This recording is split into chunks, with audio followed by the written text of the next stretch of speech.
Hello. কি বলি, দিমাগটা খারাপ হয়ে যাচ্ছে।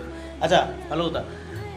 Cockroach party, cockroach party, cockroach party. What is cockroach party यार? পিএম মোদিকে সরাই বলতেছে ইস্তফা দিতে। পারবে দেশটাকে সামলাইতে? দেশ বিদেশে গিয়ে আজ থেকে 10 বছর আগে আমাদের দেশকে কে জানতো, কে চিনতো, কে বুঝতো? এখন সবাই জানে, সবাই জানে যে ইন্ডিয়া, ভারত বলে কেউ কিছু জায়গা বলে আছে। আর কিছু কিছু এখনকার ককরোচ পার্টি, কি ককরোচ পার্টি यार? হ্যাঁ, ও বলছে কি পিএম মোদিকে ইস্তফা দাও, ইস্তফা দাও, ইস্তফা দাও। কেন দিবে यार? তুমি মিনিমাম 4 থেকে 5 ঘন্টা আন্দোলন করে বিদ্রোহ করার পর তোমাকে জুস দরকার, ছাতার ছেঁওয়া দরকার।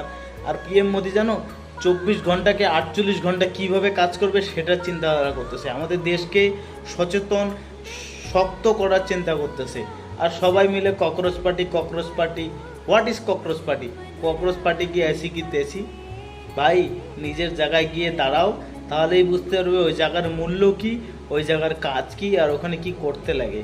মানে যে কেউ আসলো আর এই দেশে বললো যে ভাই হাঁটাও আমি আছি, হাঁটাও আমি আছি, হাঁটাও আমি আছি বললে হবে না তো।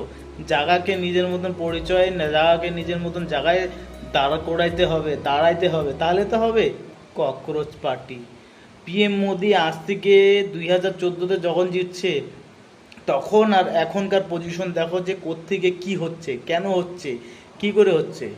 আর ককরোচ পার্টি, বা ককরোচ পার্টির জন্য না আমার এই এক্সপ্রে কাফি আছে, যত সব ভণ্ডামি।